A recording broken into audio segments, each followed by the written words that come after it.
The corpses walk in the tantric rituals. When somebody dies or when somebody is certified dead by your doctor, he's not completely dead. Up to 5 to 7 minutes, it's behaving as if it's alive and then falls dead, exhausts itself. So it's based on this that when somebody dies, there are rituals in India. Up to 14 days, there are various kinds of rituals. Once the body has been shed, once the legs have fallen, you cannot walk. Dead men cannot walk, isn't it? But that's not true. We can make them walk. The tantric sciences in India, this is their whole thing, to make a dead man walk. The corpses walk in the tantric rituals. There have been many, but one has been historically recorded. There was a yogi, there have been many like this, there still are. There was a yogi who had mastered what is known as Surya Sparsh. That means… Sparsh? Okay, touch, okay. Contact or touch. So this is like the solar touch. There is a certain type of yoga called Surya Sparsh.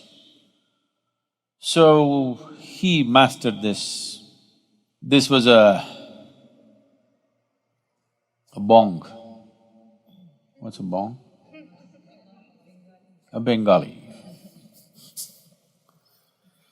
So, he lived in Varanasi and he periodically went to his guru and learnt different steps of this and was mastering this step by step. So, any number of times he displayed this in public, that if you bring a bird, a dead bird, which has been checked by everybody, it's for sure a dead bird, not a bird which is acting dead. A really dead bird, if it died within the last 3 hours, it's gone rigid. You know, within 3 hours a bird goes stiff. The rigor mortis sets in for a bird much quicker than for a human body. Because a bird has… the blood temperature, the body temperature of a bird is much, much higher than that of a human body. So, the way it cools down and how soon the rigor mortis sets in is much quicker in a bird's body than in a human body. So, 3 hours after the bird is dead, if you brought a bird to him with a simple magnifying glass, that too not from direct sunlight, from mirrored light. If you stand outside and mirror the sunlight inside, using that light through a magnifying glass, he would make the bird come alive. It would chirp, it would sit up, it would walk and it would fly. It would fly around for some time and then collapse and die again. So when people said, why can't you make it live? He said, this is all I know. My guru can make this happen. I am still learning, but he was already close to 70 years of age at that time. To his misfortune, it so happened, a 7-year-old boy of the local Islamic conquest had already happened. A Muslim king's son, who was 7 years of age, died of some unexplained fever. So they had heard of this man bringing a bird alive. They came to him and said, come and try, and our king's son. One thing was, he would never try it outside the presence of his deity. He had a small deity and a shrine. Outside the shrine, he would never try such a thing. He would practice it only in the shrine. He said, I will not do such things outside the view of my deity. They have no value for the deity because according to them it's idolatry. It's an energy form that he's created and with that he works. They said, this deity, God damn it, we'll take it. We'll take it to the palace. He said, no, it cannot be moved. He said, it can be moved. And they just picked it up. He cried, don't do this. And when they picked it up and this was happening, they were trying to drag him, he said, I'm not going to come. I will not do it. I am not going to do this. He got angry when they picked up the deity and taking it out like it's some kind of a toy. He said, I'm not going to bring your king's son to life. Even if I could, I cannot, but even if I could, I will not do it. Then they held him by the hair and dragged him to the king and he said, I'm not going to do it. So they butchered him right there. And in the process of doing all this, they dropped the deity and it broke. So he had a few disciples to whom he was imparting this. It died with them, everything. But this has been clearly recorded by very responsible people that actually any number of times he did this, that he would make a dead bird which is dead for over 3 hours to actually get up and fly for a substantial period of time, that is more than an hour's time. And he repeatedly said, my guru can make this bird live for its full length of life, whatever that is. And my guru can even do it to a human being. There have been any number of such people. There was another yogi in South India. So usually they don't… This is a kind of a fringe yogi, this bird yogi. This is a fringe yogi, this is not the mainstream. This is a mainstream yogi. So people were coming to him for blessings and things were happening around him so much. He lived in Karnataka, in south-western Karnataka or south, somewhere near Kollegaon. And people were gathering around him. One day it so happened, a young boy who died. The parents brought this boy and cried their hearts out. So, he looked at their plight and probably he sensed that the boy need not have died, it's more accidental in nature. So he dipped his finger, there was a lamp like this next to him. It is generally there, almost every yogi who is into certain kind of process will have a lamp burning next to him, an oil lamp. So, he dipped his finger into the oil and put it into the dead boy's mouth. And the boy came alive after some time and became perfectly all right. When somebody dies, or when somebody is certified dead by your doctor, he's not completely dead. Death happens slowly. If you are not already aware of this, where's this lady? She should know, pastor's daughter. Anybody undertaker's son or daughter? Nobody? You may already know, most of you, that after a person dies, up to 11 days for sure, most of the time up to 14 days, fingernails grow, hair grows. You know this? How many of you are already aware of this? Yeah.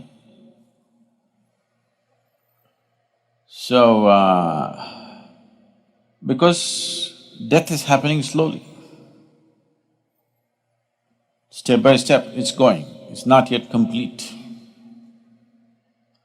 The withdrawal of life process from this lump of earth happens step by step. For all practical purposes, when it is immobile, lungs have stopped, heart has stopped, so they'll declare you dead, but not yet. So it is by using this that still the life process is still continuing, you can rekindle that and activate the system. It is by using this that the tantrics have dead bodies walking. And it's not very uncommon, it's quite common.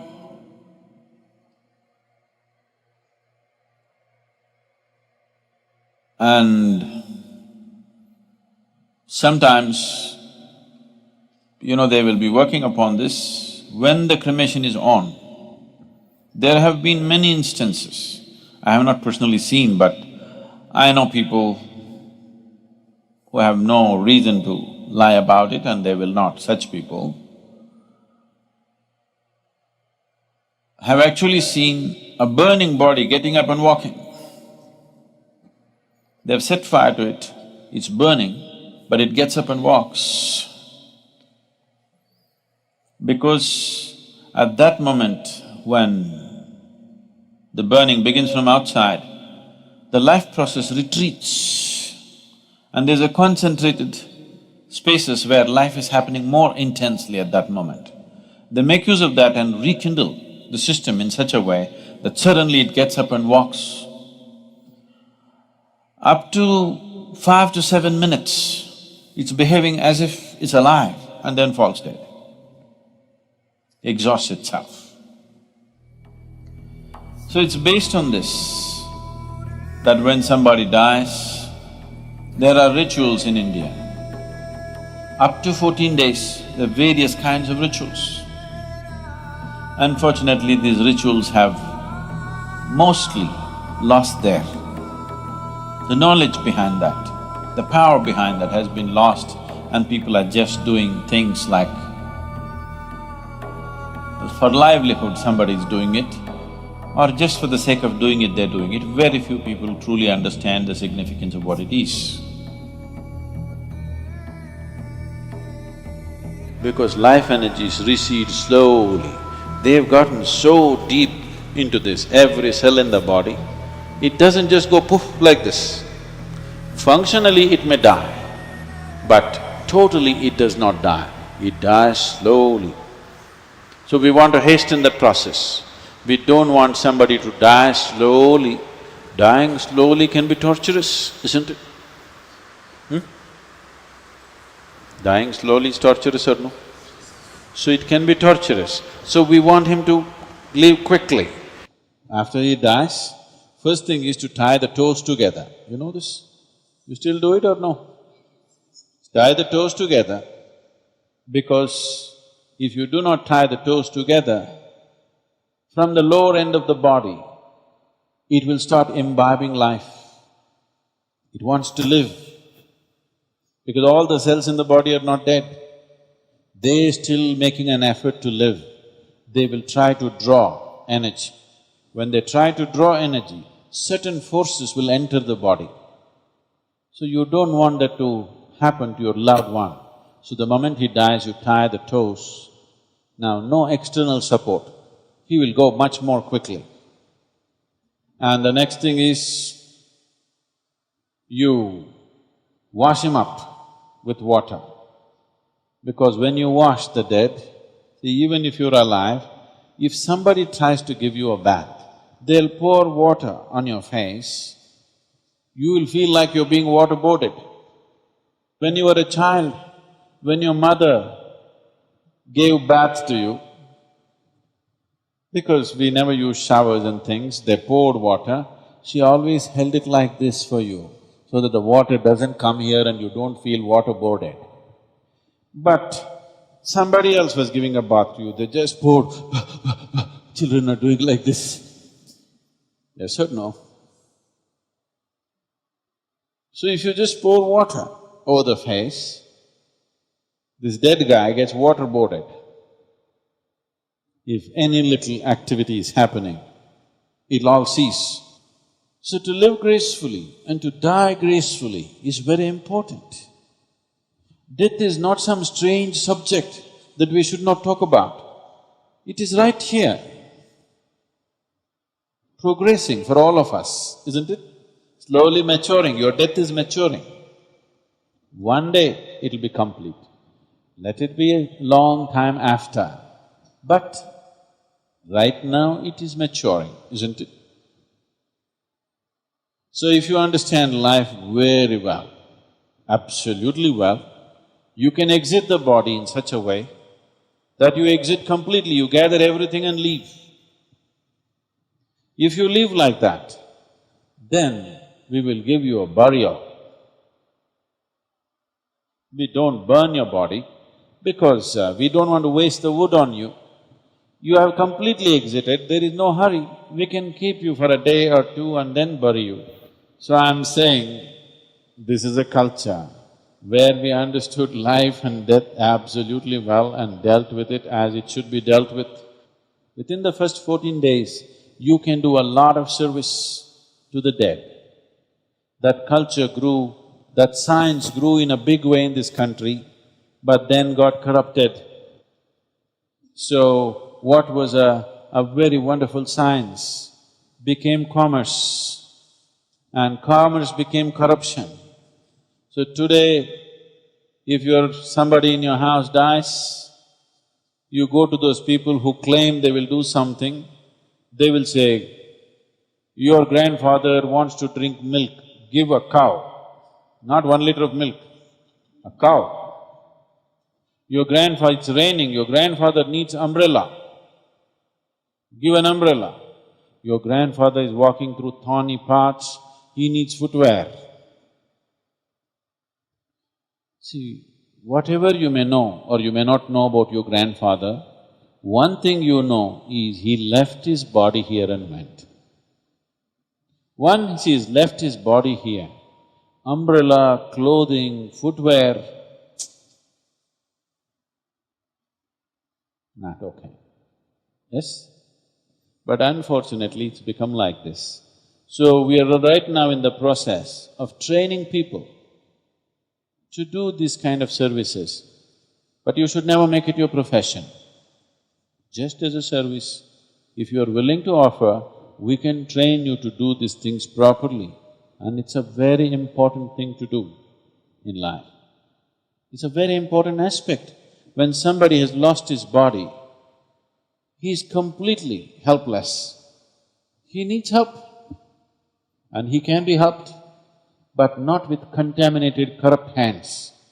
Somebody who cares, somebody who has the necessary sense about it. If you want to go through something like that, such trainings, it's available. We're even starting our own cremation places. In Coimbatore, we have Isha Sudugadu. You know this? You don't know. Oh, you know where to die at least now. And if some of you train for this, you can deliver that service, and it's a very significant service. People don't understand the value of it in today's world, the modern world. They don't understand the value of it, but it is extremely valuable to do that.